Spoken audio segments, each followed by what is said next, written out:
Bonjour, alors voilà, là sur cette vidéo, je suis en train de percer des plaquettes en fibre de carbone pour pouvoir procéder au montage de celle-ci sur un couteau en plate semelle, un couteau fixe. Donc là vous me voyez, je tiens le dispositif qui est bridé par une pincetto et à chaque perçage, en fait, je vais venir rajouter un petit pion de calage de la taille de la mèche.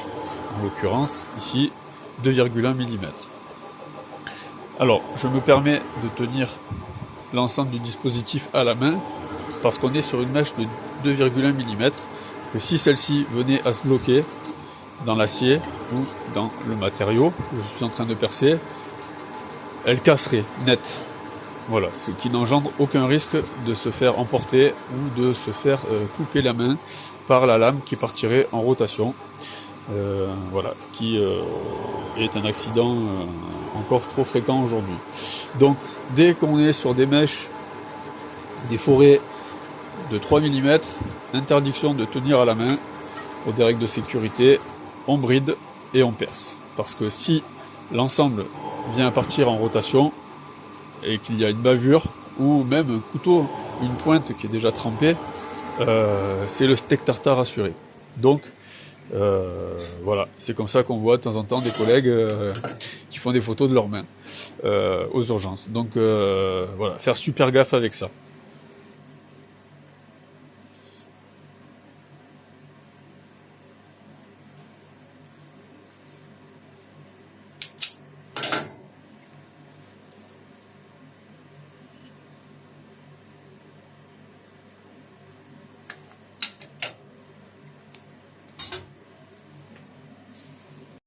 Comment percer et monter des plaquettes sur un couteau avec un montage en plate semelle. Voilà, donc moi je me suis fait des petits pions avec des vieilles mèches qui ont cassé. Et voilà, donc ce qui est important aussi, c'est de toujours travailler en symétrie axiale, c'est-à-dire là on est sur de la fibre carbone où j'ai qu'un côté où je peux le poser, donc il est toujours important de venir travailler en symétrie. Voilà, si on coupe deux fois la même plaquette, on se retrouve coincé, on se retrouve avec une face bonne à l'extérieur et la face interne à l'extérieur, ce qui ne va pas. Voilà, on n'a pas ce problème sur le bois, mais par contre on va avoir des problèmes d'éclatement du bois quand la mèche sort, quand la mèche traverse. Donc la solution la plus simple, en fait, c'est de toujours travailler en symétrie miroir. Voilà, penser au papillon, et ça évite d'avoir des éclats de perçage et toujours des perçages propres sur la partie supérieure. Voilà, et là moi je vais terminer mon montage avec cette magnifique fibre carbone et cette petite lame bien sympathique en Damas sandwich qui va bientôt rejoindre son propriétaire. Voilà, donc mes plaquettes sont tracées, voilà. Donc j'ai dû les mettre en tête bêche, là, en fait, alternées, parce que sinon ça rentrait pas. Mais on est toujours sur la forme de la symétrie et du papillon. Voilà, donc maintenant je vais procéder à la découpe à la scie à ruban. Alors là pour la vidéo je vais pas mettre de masque parce que c'est galère, mais fibre carbone, voilà, il vaut mieux mettre un masque.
Et voilà, donc les deux plaquettes sont prêtes. Voilà, donc j'ai découpé grossièrement.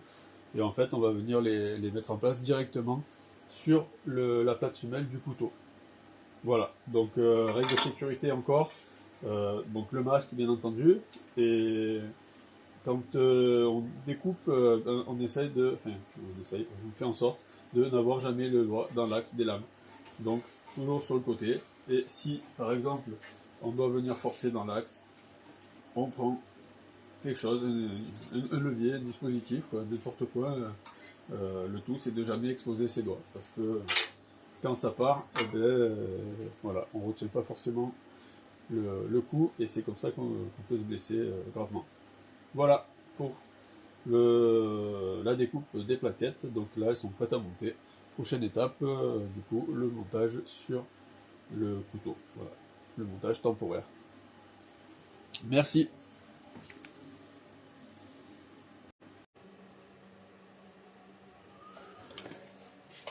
Voilà, donc pour la suite, donc les plaquettes ont été découpées préalablement à la scie à ruban.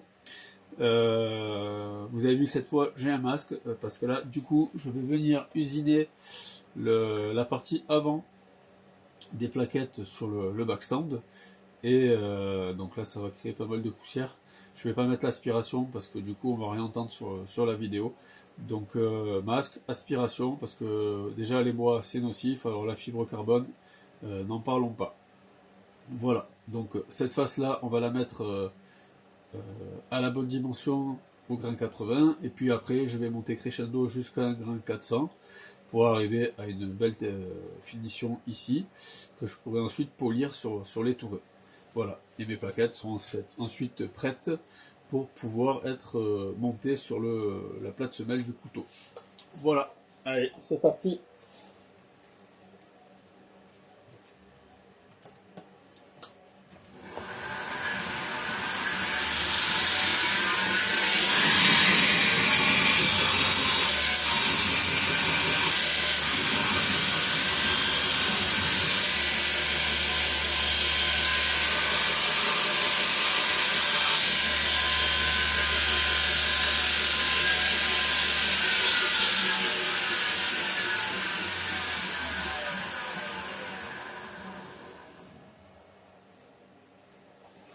Voilà, donc là, je vais répéter l'opération plusieurs fois et jusqu'à arriver au traitement de surface désiré.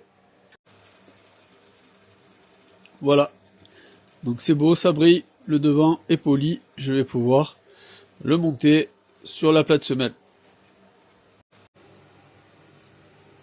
Donc maintenant, on va procéder au montage temporaire, parce qu'il s'agit d'une lame en damas. Donc du coup, je vais venir mettre en forme les plaquettes directement sur le manche et apporter une finition sur la forme générale du couteau et sur l'aspect général. Donc c'est-à-dire qu'il faut que les plaquettes soient prêtes à être polies.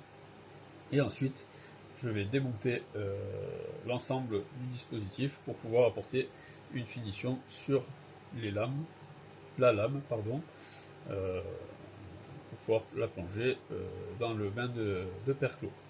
Voilà. Donc, pour ça, je vais venir réutiliser mes petits pions. Voilà. Histoire de ne pas trop galérer à chercher le trou d'éperçage.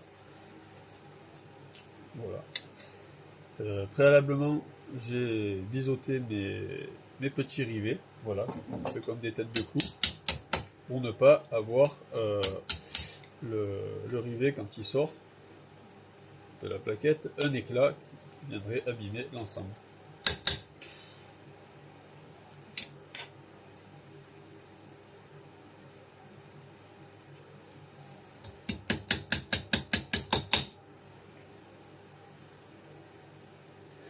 Ensuite, je retire mes petits pions.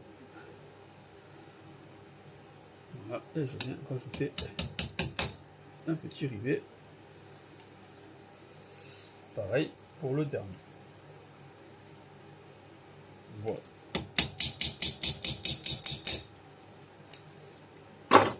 Donc l'ensemble est monté, il tient.